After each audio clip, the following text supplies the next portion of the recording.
Ok, shalom a todos y a todas los que se encuentran y las que se encuentran. Eh, Vamos a comenzar de lleno nuestras Mishnayot. Estamos en el tratado de Midot. Habíamos comentado el tratado de Midot, hablamos de medidas y descripción de lugares del Betamigdash Asheni, de del segundo templo, del tiempo del segundo templo, todo lo que vamos a discutir acerca de estos lugares, medidas o, eh, o estructuras o, lo que los temas que vamos a tocar en estas Mishnayot es acerca de el segundo templo. Ok. Me hacen saber si no miran bien, si se ve bien, pues continúo. Tenemos que este tratado se divide en 5 capítulos. Vamos a comenzar con el capítulo 1, la Mishnah Aleph, donde nos describe acerca de los Shomrei Abait, los que guardan la casa o los que montan guardias. Comentábamos la clase pasada que quienes montan guardias son los sacerdotes y levitas, 24 guardias, 3 guardias de estas son de sacerdotes y el resto, 21 guardias de levitas. nos dice la Mishnah Aleph, בשלושה מקומות הכהנים שומרים בבית המקדש, בבית אבטינס, ובבית הניצות, ובבית המוקד. והלוויים ב-21 מקום, 5 על 5 שערי הר הבית, 4 על 4 פינותיו, 5 על 5 שערי העזרה, 4 על 4 פינותיה מבחוץ, ואחד בלשכת הקורבן, ואחד בלשכת הפרוכת, ואחד לאחורי בית הכפורת. Ok, nos dice esta Mishnah en español con la traducción que les preparamos. Los sacerdotes deben montar guardia en 3 lugares en el templo, como nos dice la Mishnah, un Cohen en la recámara de Aftinas, que se encuentra al sur. Ya vamos a ver una imagen. Otro sacerdote en la recámara de la chispa o el Betanitzot.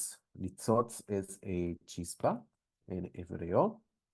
Uno en la recámara del fuego, el Beit HaMoked, porque había una fogata en este lugar y habían otras recámaras más pequeñas dentro de este gran recinto que se conoce como el Beit HaMoked.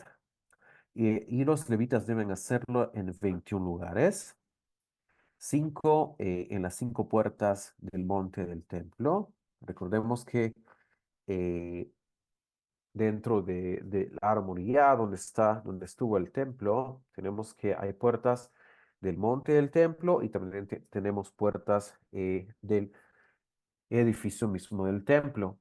Dentro de estas 5, habían 5 lugares de 5 puertas en el monte del templo donde los levitas tenían que montar guardia cada noche. 4 en las 4 esquinas, refiriéndose a las paredes que rodeaban el templo por fuera. Habían en estas 4 esquinas había un levita en cada una de ellas montando guardia. Continúa la Mishnah. 5 en las 5 de las puertas del patio principal, 4 en las 4 esquinas del monte del templo por fuera, uno en la recámara de las ofrendas dentro del Beit HaMoked, que decimos que es un recinto más grande. Habían varias recámaras adentro donde se mantenían animales para la ofrenda continua. Recordemos que el Corbán Olá, del cual estamos estudiando actualmente en las Parashot, en la Parashá semanal, estamos estudiando acerca de los Korbanot, los sacrificios, esta Parashá que acabamos de leer. La Parashá de Tzav nos habla de la ofrenda continua o el Korban Tamid, que es una ofrenda Olá, se quema completamente en el altar. eh, por lo cual deberían, como se hace 2 veces al día, continuamente, uno en la mañana, con el cual se empieza el trabajo en el templo, y otro en la tarde, con el cual se concluye esa jornada laboral del servicio sacrificial en el templo, con la ofrenda continua de la tarde. Eh, Necesitaban tener animales a mano, animales que no tuvieran ningún defecto y que estuvieran calificados para ser sacrificados. Los tenían listos en este recinto, en una recámara en el Bet Hamoquet, que se encuentra al norte del templo. Ahora vamos a ver imágenes. Ahí se encontraban animales donde se les daban de beber y de comer y se los alistaban para poder ser sacrificados dentro del tiempo cercano, eh, ya que era 2 veces al día que había que presentarse la ofrenda continua o el sacrificio olá, el korban tamid o eh, la ofrenda continua. Eh, Había entonces ahí que montar una guardia en esta recámara de las ofrendas, dentro del Bet Moked, donde se mantenían animales para la ofrenda continua, y otro en la recámara de la cortina, que se llama Lishkat Parojet, y otro detrás del Beit Kaporet, que este queda al este del Kodesh HaKodashim, por fuera este lugar. En esta imagen tenemos los distintos lugares donde había que montar las guardias con la letra Aleph, donde está ahora el cursor. Este es el Betanitzot o la recámara de la chispa, como la hemos traducido. Lo que está con la letra Dalet es el Sha'ar HaNitzot, la puerta del Bet HaNitzot. Lo que está aquí con Aleph es el complejo que describimos, que tenía en tiempos del segundo templo. Este tenía una estructura en forma de cúpula ovalada. eh, Estaba hacia el norte. Recordemos que dentro del templo tenemos las direcciones, que son muy importantes para poder ubicarnos en dónde nos encontramos. Tenemos que el norte está hacia la derecha de esta imagen. Cuando miramos esta imagen de frente, donde está ahora el cursor, este es el norte. Tenemos el sur hacia la izquierda de nuestra imagen. Tenemos el oeste hacia arriba de nuestra imagen, y tenemos el este hacia abajo de nuestra pantalla o de nuestra imagen.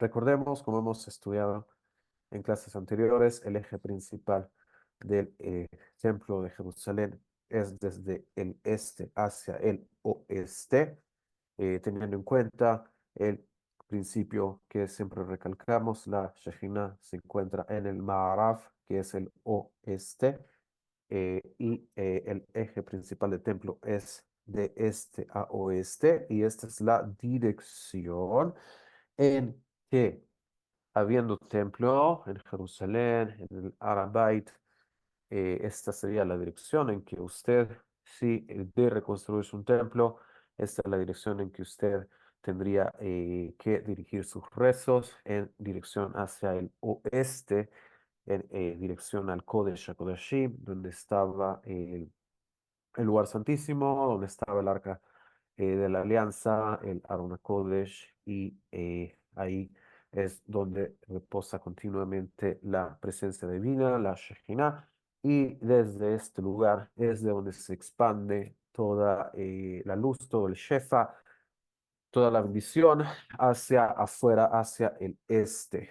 Es en esta dirección en que tendríamos que dirigir nuestros rezos, y también luego de haber presentado ofrendas, es la dirección en que, posicionados en el patio de los sacrificios, el patio de los sacerdotes, a donde está ahora el cursor, sería más o menos en este lugar, frente a estas gradas, a esta serie de gradas, hacia el Kodesh HaKodashim, donde luego que usted ha presentado sus sacrificios en el contexto de las fiestas. Usted hace lo que se llama Keriah o Ishtahavaya, se arrodilla o se hace la postración hacia el oeste luego de que usted ha presentado sus ofrendas, sea de un voto, sean las ofrendas que usted está obligado a traer en las fiestas. Luego de concluir lo que usted tuvo que haber hecho en el templo, usted hace una postración hacia el oeste, hacia el Kodesh HaKodashim y luego sale del recinto del templo y de esta forma concluye su visita al templo. Esta era la forma en que se hacía. También sacerdotes, al concluir sus guardias o al concluir un servicio durante la jornada sacrificial, hacían una ishtahavaya, se postraban hacia el oeste y luego se retiraban del lugar. Esto lo podemos leer en los Salmos cuando dice nos postraremos al estrado de sus pies. Quiere decir de manera literal, a nivel del Peshat, esta ishtahavaya, esta postración literal, donde usted extiende todo su cuerpo en el suelo hacia el oeste, hacia la dirección del Kodesh HaKodashim. Esto en general, una vez que usted va a evacuar el área del templo. Eh, con respecto a las direcciones, repasamos las distintas direcciones, mencionamos el eje principal, recordamos que el eje principal del templo está hacia de este a oeste. Sin embargo, con respecto a sacrificios y el servicio sacrificial, nuestro eje principal se encuentra de sur a norte. Como podemos ver, ¿dónde está ahora el cursero? El cursero es la rampa que nos lleva hacia el altar principal, el altar externo del patio de los sacerdotes. Como vemos, el abordaje de esta rampa viene de sur hacia el norte. El altar mismo está situado más o menos al centro del patio. En el tercer templo va a estar justamente en el centro. Esta es una de las diferencias entre el segundo y tercer templo. Y como podemos ver, hay una serie de ganchos para poder realizar aquí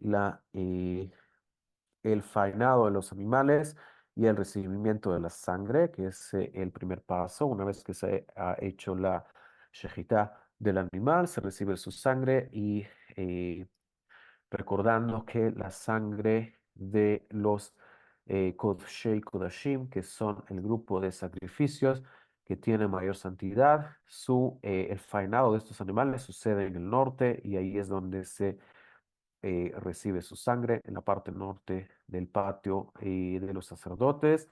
Eh, Recapitulando un poco acerca de la dirección norte, decíamos que en el norte también, en el Ejal, en el edificio propiamente dicho del templo, tenemos lo que está la mesa de oro, donde está exactamente el cursor ahora.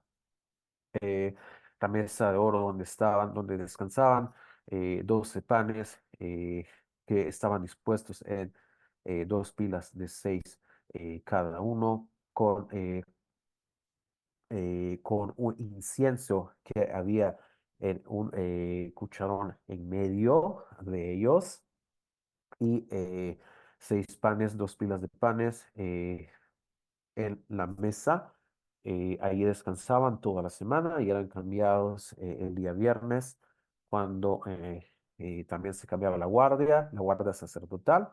Recordemos que era justamente un Shabbat que entraba la guardia nueva de sacerdotes que estaban entrando al servicio y los que salían, pues también lo hacían, se cambiaban en el día de Shabbat.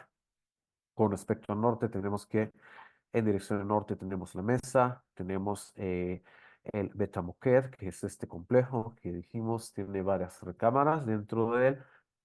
También situado hacia el norte, tenía en tiempos del segundo templo una forma de cúpula. De repente lo han visto en varias imágenes del segundo templo, que hay una especie Hay una estructura hacia el norte del templo con una cúpula. Esto es el Bet HaMoked. Y ahí habían varias recámaras. Las vamos a mencionar y las vamos a estudiar. Eh, una de estas recámaras era para tener los animales para el sacrificio continuo, tenerlos listos ahí. Sin embargo, habían otras recámaras. Eh, Siempre en el norte tenemos el Betanitzot, del cual estamos estudiando hoy, el Betamukher y el área de el faenado de los Kodeshei Kodashim, donde está el cursor, que es son los sacrificios de mayor santidad, los Kodeshei Kodashim. Tenemos también el grupo de los Kodashim Kalim. Eh, Y con respecto a las guardias, entonces tenemos que en varios de estos lugares que hemos mencionado hoy, tanto sacerdotes como levitas, tres de las guardias sacerdotales montaban guardia y 21 de los levitas en los lugares que hemos mencionado. Con respecto a la imagen, pues ya describimos lo que es relevante a la Mishnah que leímos. Eh, con la letra Aleph tenemos entonces los tres lugares donde los sacerdotes deben montar guardia, con la letra Aleph. Con la letra B tenemos las cinco puertas del monte del templo, donde los levitas montaban guardia. Con la letra Bet, que sería esta, de este color café. Esta, la letra B, está acá un puesto, otro puesto acá, otro puesto acá, otro puesto acá y otro puesto acá, haciendo un total de cinco puestos, donde, como podemos ver, se corresponden a puertas. Estas aberturas de la imagen, ahí había una puerta que nos llevaba hacia afuera, hacia el monte del templo y hacia adentro, hacia el complejo del templo. Como pueden ver, había una puerta hacia el occidente. El occidente es este, arriba de la imagen. Dos puertas en el sur, una puerta en el este y otra puerta en el norte. Otros lugares, habíamos dicho que habían las cuatro esquinas del monte del templo, que está con la letra Gimel en esta imagen, con rosado eh, en cada una de las esquinas. Y bueno, el resto de las estructuras ya las mencionamos. La letra Het, que está acá en morado, es detrás del Kodesh HaKodashim, donde había también que montar una guardia. Siguiendo, tenemos seguimos describiendo la imagen, solo vamos a ver que repasamos y todos los puntos, las cuatro esquinas de los muros, del monte del templo los vimos, Dalet, las cinco puertas hacia el patio principal, Hey, las cuatro esquinas de los muros del monte del templo las vimos, la recámara de la ofrenda está situada dentro del Betamoquet. Lo situamos hacia el norte, lo describimos, donde eran mantenidos animales para la ofrenda continua. Un levita debe montar guardia en este lugar. Con Zain tenemos la recámara de la cortina, el Betaporojet, creo que esta no la identificamos. Un levita debe montar guardia en este lugar con la letra Zain y el Het, el lugar por detrás del Kodesh HaKodashim. Este sí lo vimos, nos faltó. Vamos a ver con la Zain. Acá está. La Zain es también esta, que está en morado. Esta es la Lishkat Apalojet, que está hacia el sur del edificio propio del Betamigdash. Dentro del edificio también habían una serie de pequeñas recámaras, las vamos a ir viendo. Esto dentro del edificio propio del templo, que como hemos descrito, tenía una forma como del tefilín de la cabeza, lo que se conoce como el bait o la cajita de los tefilín. eh, con una base más ancha y con la extensión donde se mete la parashá, las cuatro parashot eh, del tefilín. Tenía esta estructura similar, el edificio propio del templo y también como lo vamos a estudiar más adelante, tenía, como lo describe también la Mishnah, lo describe también en Ramjal, una forma también como de león, siendo más ancho por el frente, que sería celeste, y más angosto por atrás, como lo pueden apreciar en la imagen misma. Eh, Continuando con la Mishnah Bet, tenemos el tafkid, la función de el Ish al-Abait. Tenemos acerca de esta persona, el Ish al-Abait, nos dice la Mishnah, allá mechazer al kol mishmar u mishmar, va'ab באבוקות דולקים לפניו, בכל משמר שאינו אומר לו איש הר הבית, שלום עליך, ניגש שהוא ישן, חובתו ומקלו, ורשות היה לו לשרוף את כסותו. והם אומרים, מה כל בעזרה? כל בן לוי לוקה, ובגדיו נשרפים, שישן לו על משמרו. רבי אליעזר בן יעקב אומר, פעם אחת מצאו את אחי אמא ישן ושרפו את כסותו. Nos dice esta Mishnah, el oficial del monte del templo, que en hebreo es el Ish Ar Abait, solía ir a cada puesto de estas guardias con antorchas iluminando el camino delante de él. Recordemos que los guardias se montan de noche. Habíamos mencionado el asunto de montar guardia en el templo no es porque realmente, no es porque Hashem necesita que cuiden la casa, que Hashem mismo cuida de nosotros, no nosotros de él. Sin embargo, era para aumentar el kavod, el respeto, la reverencia del lugar. Por eso se montaban estas guardias y para eh, cerciorarse de que todo estuviera en orden. Recordemos también que el templo es un lugar donde continuamente había actividad durante el día, el servicio sacrificial, durante la noche, el altar, el resto de las ofrendas que se habían traído ese día y no se habían terminado de quemar, los órganos internos y partes de los animales que se queman en el altar quedaban quemándose durante la noche.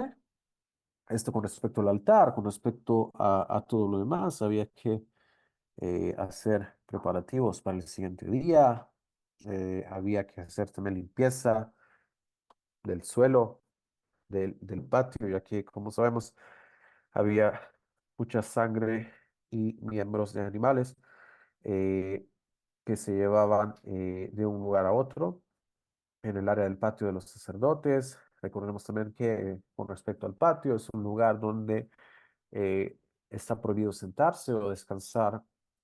Hay que estar parado en este lugar, es prohibido sentarse. Solamente el rey tiene permitido sentarse en la Azara. Rey descendiente de la casa del rey David, ni siquiera cualquier rey de Israel, sino que solamente descendientes de la casa del rey David tienen permitido sentarse en la Azara. Es un lugar que continuamente está en movimiento. Eh, este oficial del monte del templo solía ir entonces a cada puesto de la guardia con antorchas iluminando el camino delante de él durante la noche, desde luego, y si alguno de los de la guardia no se levantaba al acercarse al oficial, recordemos que si estamos hablando que si se levanta es porque estaba sentado y si estaba sentado es porque el lugar donde monta la guardia es fuera del patio del templo donde está prohibido sentarse. Eh, Como una forma de respeto y de saludo, el levita tenía que levantarse y saludarlo. Con esto era evidente que el levita estaba despierto y que estaba montando la guardia como se debe. Cuando éste le decía, la paz sea contigo, el Ish Arabait, el oficial del monte del templo, solía saludarlo y luego el levita tenía que contestarle. Si no le contestaba, era obvio que la persona estaba dormida. Era evidente que estaba dormido, con lo que el oficial le golpeaba con el bastón y tenía incluso permiso para quemarle la ropa en caso de considerar que merecía el castigo con encenderle su vestimenta y de esta forma causarle una vergüenza a la persona por haber despreciado la reverencia al lugar y a la presencia divina. Y las personas que vivían cerca del templo habían eh, vecindarios alrededor del templo, más que todo eran sacerdotes, sin embargo, también algunos miembros de la aristocracia eh, de Judá, de Benjamín y de las tribus, ya que sabemos que habían miembros del Sanedrín, de la Corte Suprema, de todas las tribus, ya que el Sanedrín representa a toda la generalidad del pueblo y habían miembros importantes y distinguidos de cada una de las tribus. Recordemos también a Isahar, la tribu de la Torá, tenía miembros que eran Talmidei y Jajamim, eran muy sabios y eran muy eh, personas que tenían conocimiento de la astronomía y como lo cuenta el libro de Divrei Ayamim, teníamos entonces personas que vivían en los vecindarios alrededor del monte del templo, escuchaban cuando sucedían, cuando acontecía algo de esta índole, cuál es el ruido en el patio del templo, se preguntaban con lo que contestaban es el grito de un levita que ha sido golpeado y cuya ropa se está quemando porque estaba dormido durante su guardia. El Rav Eliezer Ben Yaakov dijo, una vez encontraron al hermano de mi madre eh, dormido mientras hacía guardia y le quemaron la ropa. Aparentemente la madre de Rav Eliezer era hija de un leví y el hermano obviamente un levita que una vez tuvo este incidente que se durmió en una guardia y fue castigado debido a ello. Esto con respecto a la Mishnah Bet. Continuando con la Mishnah Gimel, tenemos Mishat Sha'arei Arabait, las 5 puertas de Arabait. tenemos חמישה שערים היו להר הבית, שני שערי חולדה מן הדרום, משמשים כניסה ויציאה, כיפונוס מן המערב, משמש כניסה ויציאה מן הצפון. לא היה משמש כלום.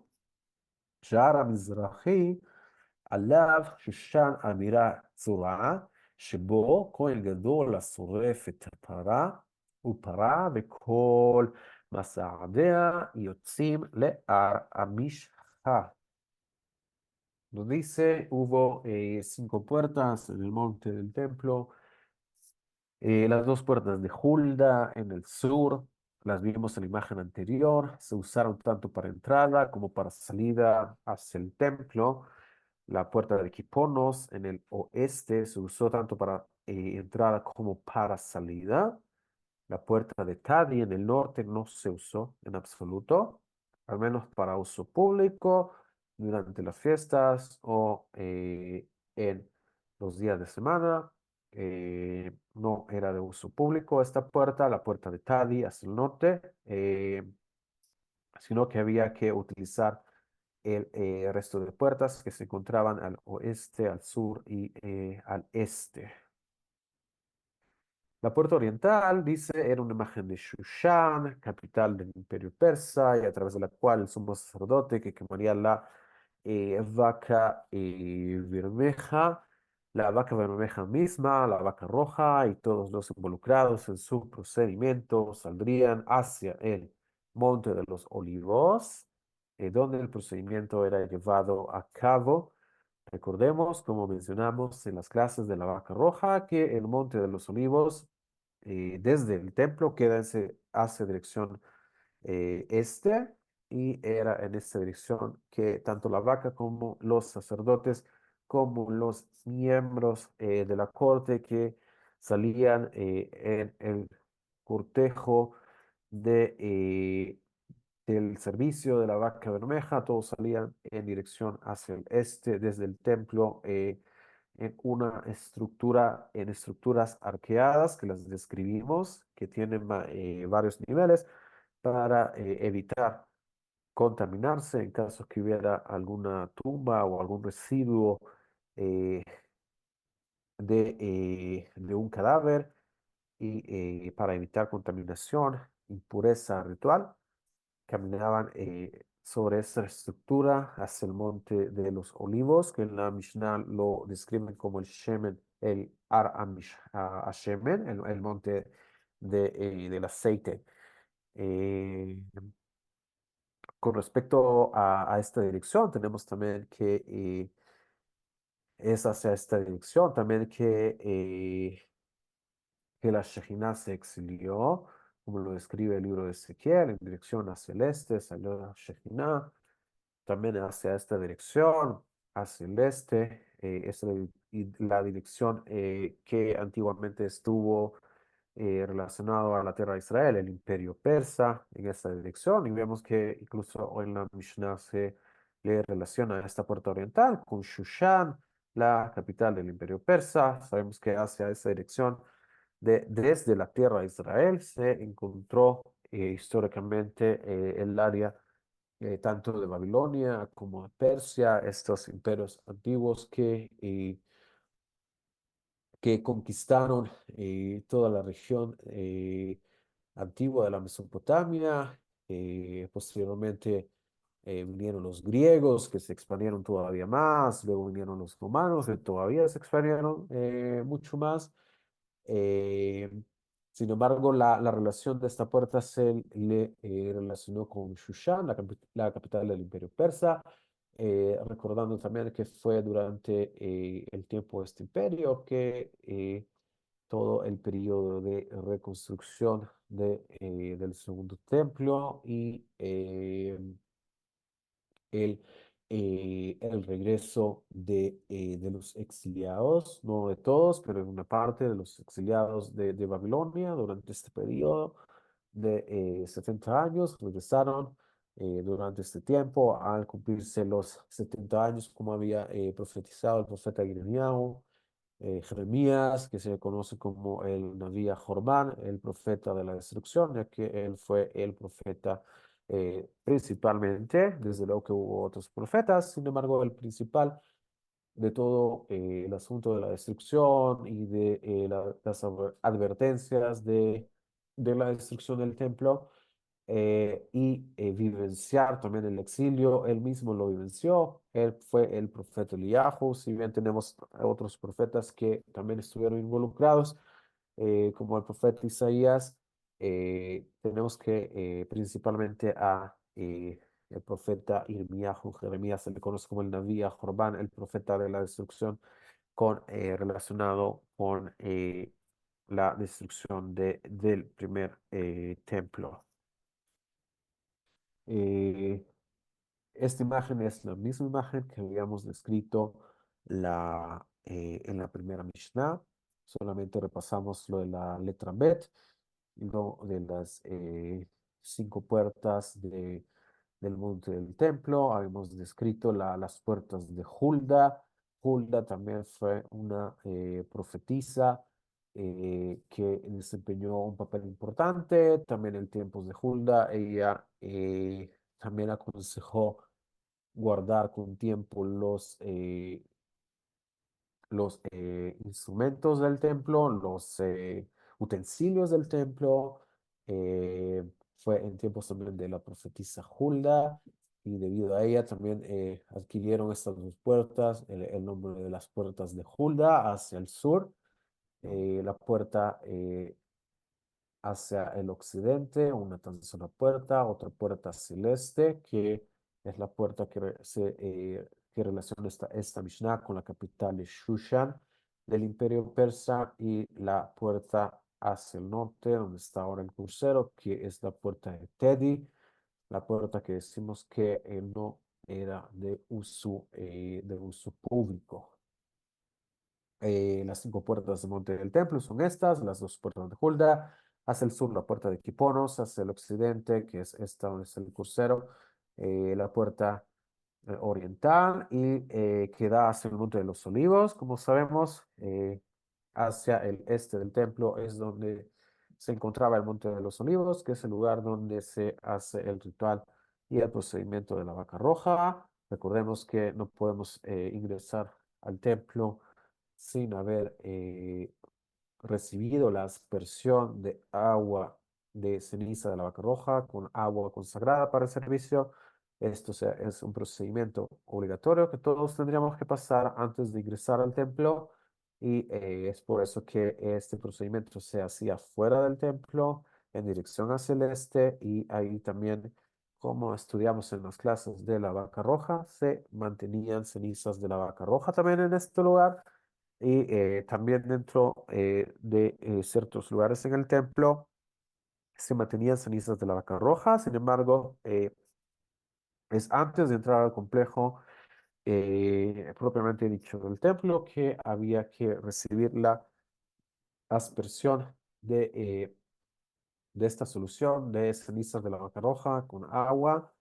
Recordemos que este procedimiento es un procedimiento de 7 días, es un procedimiento en el cual al tercero y el séptimo día usted tiene que recibir esta aspersión de esta agua, no importa la cantidad que usted reciba, con una cantidad mínima que usted reciba, usted se considera puro, en el entendido que pasó también una aspersión anterior en el tercer día y en el entendido también que al séptimo día, una vez que ha recibido la aspersión, usted va al mikve, se sumerge en el mikve, lava sus ropas también y hasta ese atardecer del séptimo día, usted estaría completamente puro de impureza por un cadáver, por contacto con un cadáver, que es la impureza más fuerte, que como lo estudiamos, el Avi Avot Atumá, el padre de los padres de la tumá, de la impureza por un cadáver y este procedimiento, como otros procedimientos de purificación, como el del ZAF, como lo estudiamos, es un procedimiento también de 7 días eh, para poder purificarnos. El resto de impurezas, como hemos estudiado, impurezas menores, como de las que habla esta parashá de esta semana, la parashá de Shemini, nos habla de animales impuros y de que sus nevelot, que son sus cadáveres de animales muertos, de estos animales que están, que sus cadáveres se conoce como nevelá, el animal muerto. El tener contacto con una nevelá nos impurifica, es un nivel menor de pureza, sin embargo, es necesario que hagamos sumergión en el mikve. eh, ese día y es hasta el atardecer de ese mismo día que hicimos la inmersión en el mikve que estaríamos puros nuevamente de un contacto con una nevelá o un contacto con alguna impureza menor de estas impurezas menores. Eh, ok, con respecto a las puertas, las describimos. Vamos a seguir con la Mishnah Dalet. tenemos שבעה שערים היו בעזרה, שלושה בצפון ושלושה בדרום, באחד במזרח, שבדרום שערי הדלק, שני לא, שער הבכורות, שלישי לא, שער המים, שבמזרח, שער ניקנור, ושתי לשכות היו, אחת מימינו ואחת משמאלו, אחת לשכת פנחס המלביש, באחת לשכת עושי חביתין. Nos dice esta Mishnah, hubo 7 puertas hacia el patio principal del templo, que se conoce como la Azara, o el patio de los Kohanim, el patio de los sacerdotes. Nos dice que había 7 puertas hacia este patio, 3 en el norte, tres en el sur y solamente una hacia el este, que era la puerta de Nicanor. En el sur, la puerta de la leña o Sha'ar Adelek, y junto a ella la puerta de los primogénitos o Sha'ar Abejorot, y luego la puerta del agua, Sha'ar Amayim. En el este, la puerta de Nicanor tenía dos recámaras hacia los lados. Recordemos también que entre el patio de las mujeres o el patio externo y el patio interno, el patio de los sacerdotes, habían 15 gradas, con lo cual nos llevaba a un nivel superior, tanto en lo físico como en lo espiritual, entre el patio de las mujeres, 15 grados, hacia el patio superior o el patio interno de los sacerdotes, y entre estos dos patios y estas gradas estaba la puerta este, la puerta de Nicanor, eh, con lo cual también tenemos que en estas gradas habían dos estructuras, al lado de estas gradas semicirculares, habían dos estructuras, habían recámaras, que son estas recámaras que está describiendo ahora, que había relacionándolas con la puerta de Nicanor. Vamos a ver la imagen. Enseguida nos dice una de estas recámaras, era la recámara de Pinhas, el vestidor hacia el norte, y la otra la recámara de los que preparan la ofrenda de Javitín hacia el sur, para preparar la ofrenda de harina del sumo sacerdote. Recordemos también que la ofrenda de harina es una ofrenda que se presentaba todos los días en el templo y era presentada por el sumo sacerdote. A esta ofrenda se le conoce como ofrenda Javitín, que es la ofrenda de harina, una ofrenda continua que se presenta eh, diariamente en el templo, era presentada por el sumo sacerdote.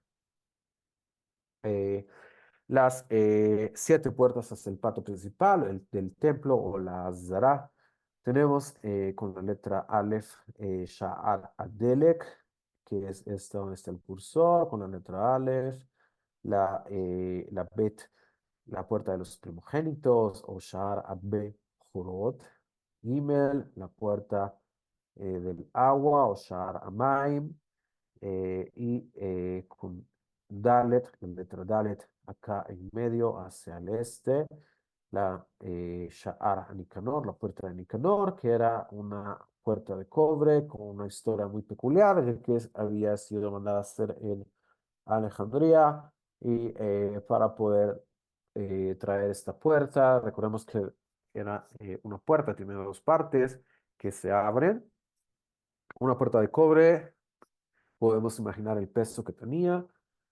Eh, cuando la trajeron de Alejandría, era traída en barco. Parece que, según cuenta la Guimarães, lo que pasó que el barco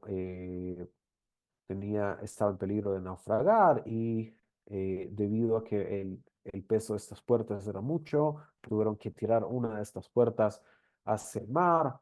Luego, cuando quisieron tirar la segunda parte de la puerta, eh, esta persona, Nicanor, eh, intervino y dijo que era mejor lanzarlo a él, o autosacrificarse, pero no sacrificar la puerta que con muchos menos había sido mandada a hacer. eh, por lo cual también el barco no naufragó. Al final pudieron controlar que no naufragara, y al llegar al puerto, pues milagrosamente vieron como la otra parte de la puerta también había llegado con ellos de alguna forma, y según cuenta la hermana, fue lo que pasó con esta puerta de Nicanor. Nicanor, una persona que fue la que contribuyó en donar la puerta. Recordemos que existe el principio general de continuamente embellecer el templo, y entre más capacidad económica tenga el pueblo, mayor es la capacidad de embellecer el templo. Si bien recordamos que el cobre no es el metal más precioso, sino que es el oro. Sin embargo, es debido a esta historia especial de de esta persona y de su autosacrificio y por el honor del templo y no por el honor propio que eh, esta puerta, la puerta de Nicanor, si bien era de cobre, parecía y brillaba como el oro y era la puerta que dividía en tiempos del segundo templo, como dijimos, todo lo que estamos discutiendo y estudiando en estas Mishnayot, nos referimos solamente al tiempo del segundo templo. Eh, Esta era la puerta que dividía el patio de las mujeres, eh, que es a donde está ahora el cursor. Este patio, como hemos discutido, tenía lo que se conoció como Gesustraot, que eran tipos de balcones que tenían lugar para ver desde arriba, donde las mujeres y niños podían subir a ese lugar eh, y los hombres podían ingresar por abajo, por el nivel de abajo. Las 15 gradas, estas gradas semicirculares, que aquí es donde cantaban las 15 canciones de ascenso, el Shir, la Ma'alot, los cantos de ascensiones. En la fiesta de Sukkot eran estas gradas donde se posicionaban los levitas y hacían el canto de las ascensiones, ascensión también espiritual, pero también física, ya que vamos ascendiendo en escalones hacia el patio principal del templo. Durante la ceremonia, como describe la Gemara, el Beta Shoeva, donde se llevaba una ofrenda de una ofrenda de aspersión especial de agua. Como sabemos, es en el periodo de Sukkot, donde se empieza a pedir por las lluvias, ya que el país, la tierra de Israel, depende mucho de las lluvias, ya que como conocemos geográficamente, tenemos pocos ríos y dependemos bastante, los campos dependen bastante de las lluvias.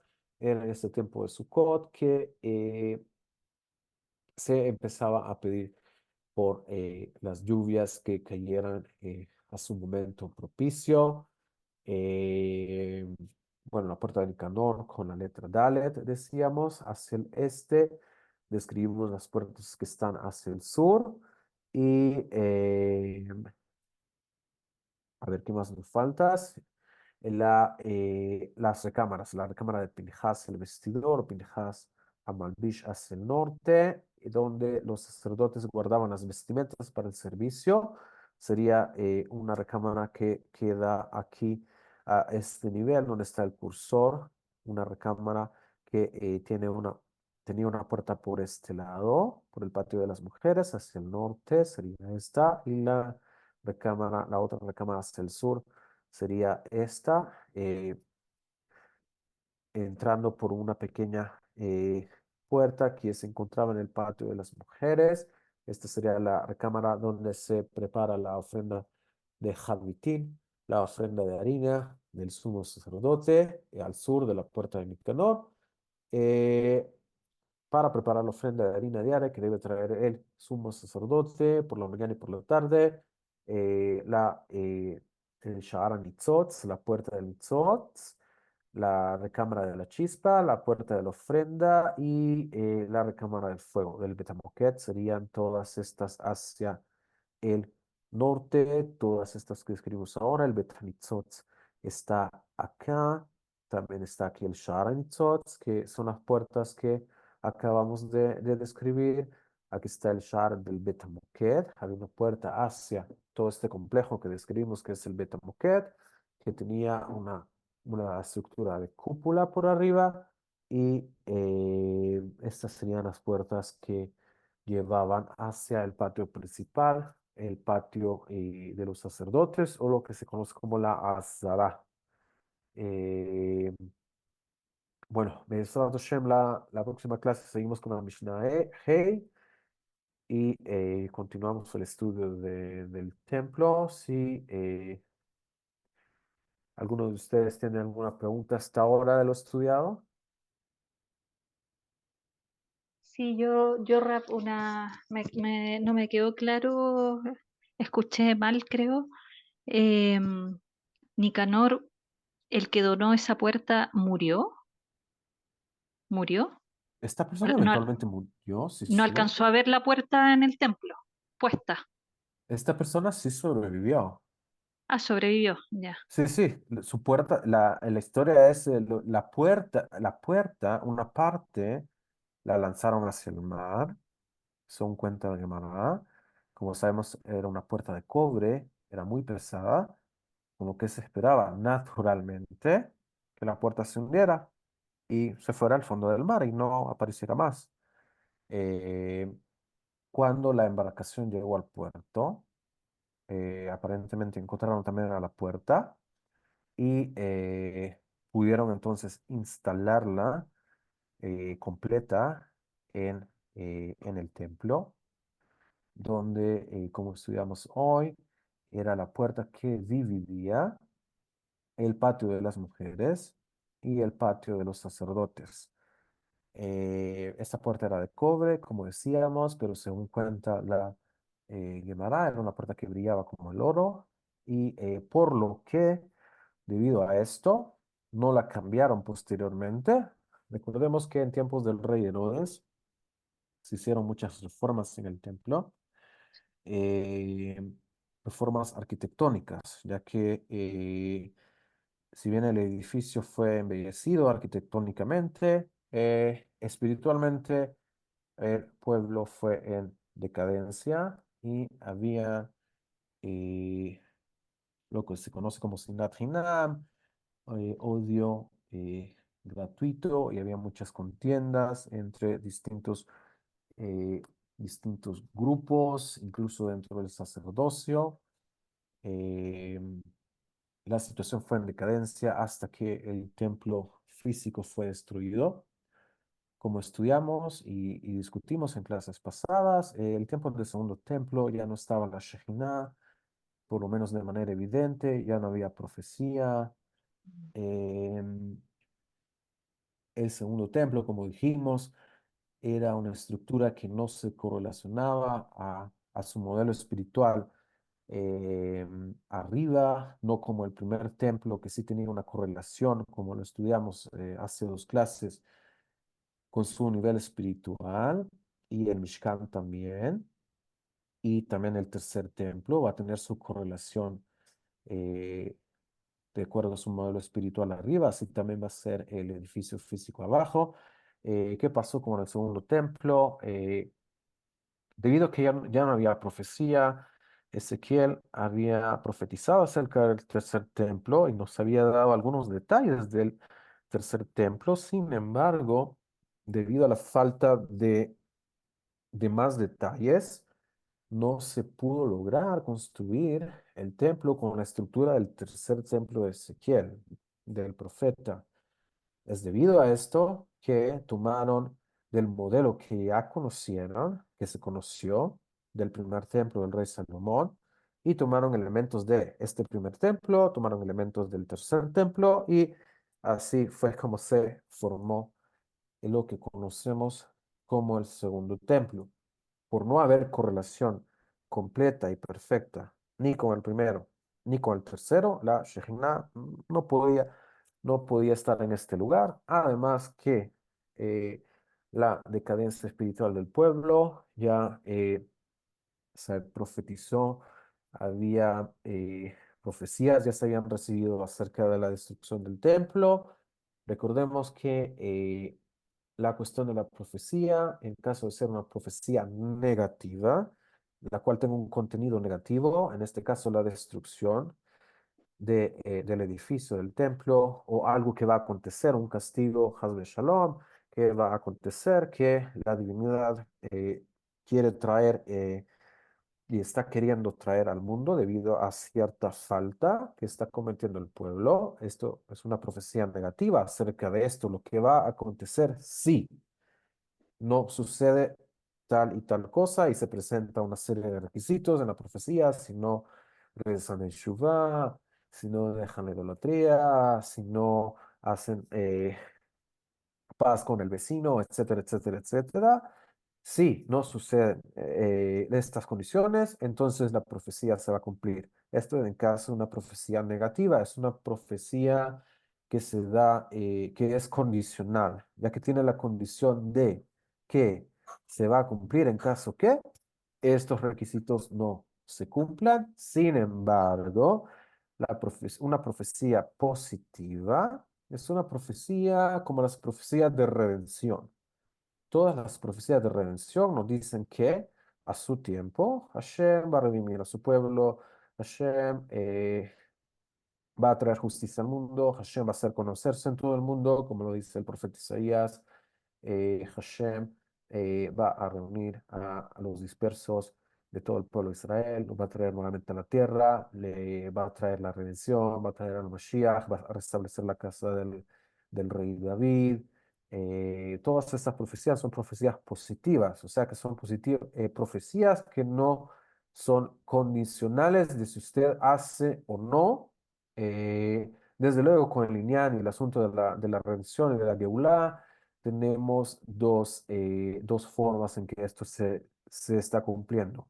Una forma, si el pueblo de Israel cumple eh, con la Torah, la mitzvot, con la ley de Moshe, la redención se va a ver de esta forma.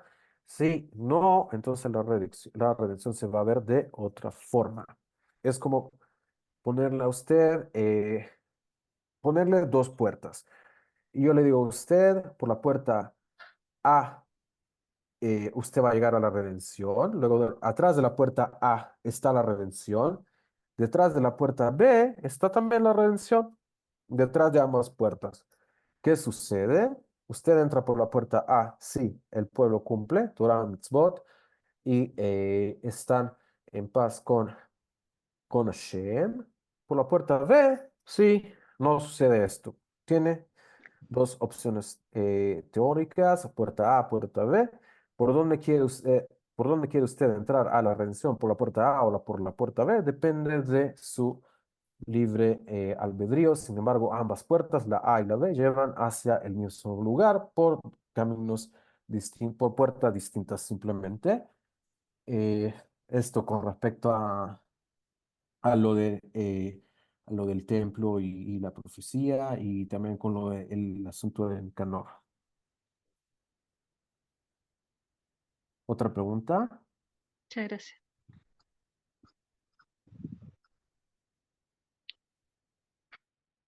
Eh, Rap, entonces quiere decir que en gran parte influye bastante, bueno, las ramas sobre el judaísmo, porque hay judaísmo mazortí, está el ultraortodoxo, el ortodoxo, es por eso que es todavía aún la redención está demorando un poco, porque de alguna forma o manera es como que hay cierta división con respecto a su forma de pensar de cada rama o de cada grupo.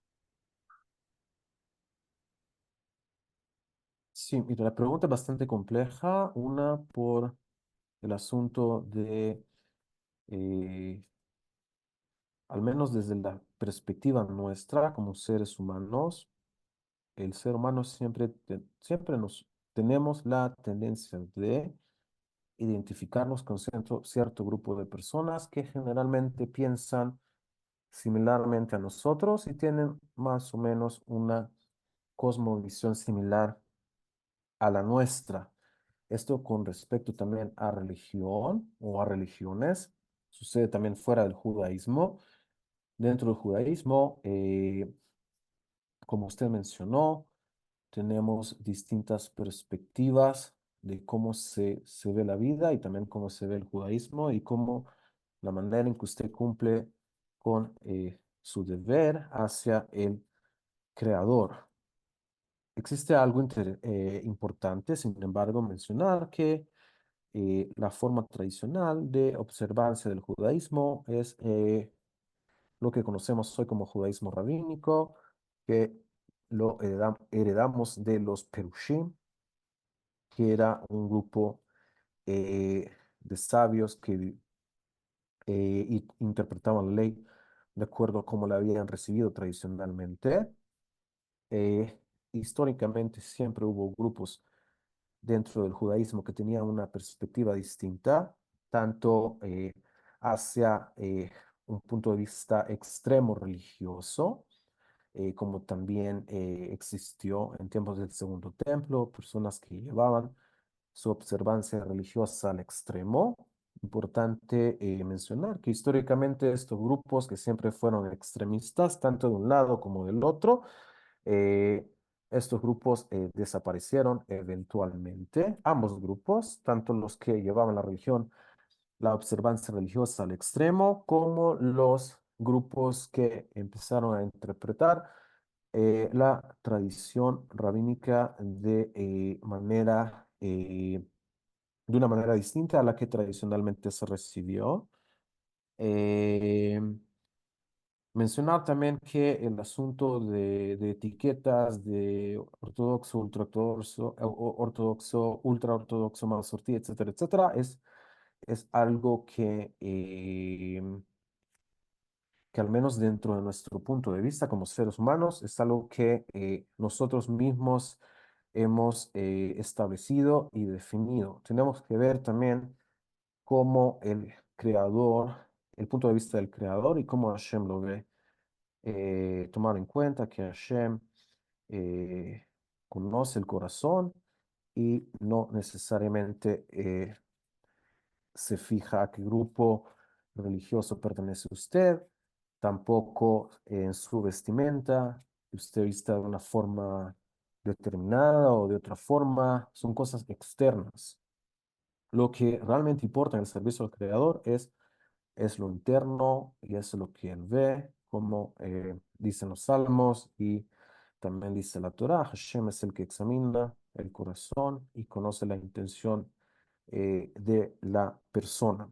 Sería muy difícil entonces poderle definir a qué persona y qué grupo de personas Hashem considera son las personas que tienen un corazón correcto hacia él y son las personas que le brindan un servicio como él lo espera, con un corazón alegre y de una manera sincera, ya que sabemos que incluso personas que ritualmente observan una religión, no necesariamente eso quiere decir que usted eh, le da satisfacción al creador por medio de eso, por medio de rituales o algo que usted hace rutinariamente por costumbre o por algo que recibió de sus padres. Es una pregunta extremadamente compleja y solamente quería traerle estos puntos para reflexión, no necesariamente para contestarla, sino para que tengamos eh, estos puntos de reflexión que poder contestar esta pregunta. En primer lugar, somos seres humanos y somos nosotros los que servimos al Creador y es solamente Hashem quien puede decir realmente quién está sirviendo, quién los sirve de corazón sincero y de manera adecuada. Es solamente Él, ya que solamente a Él le servimos, solamente a Hashem.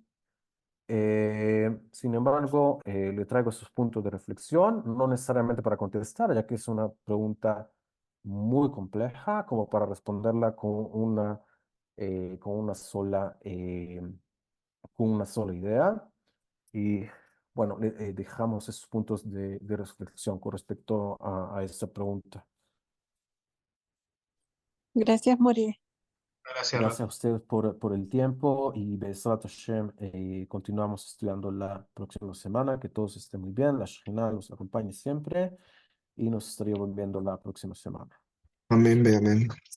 Toda Amén, rabá. hermanos. Gracias. Shabbat Tov.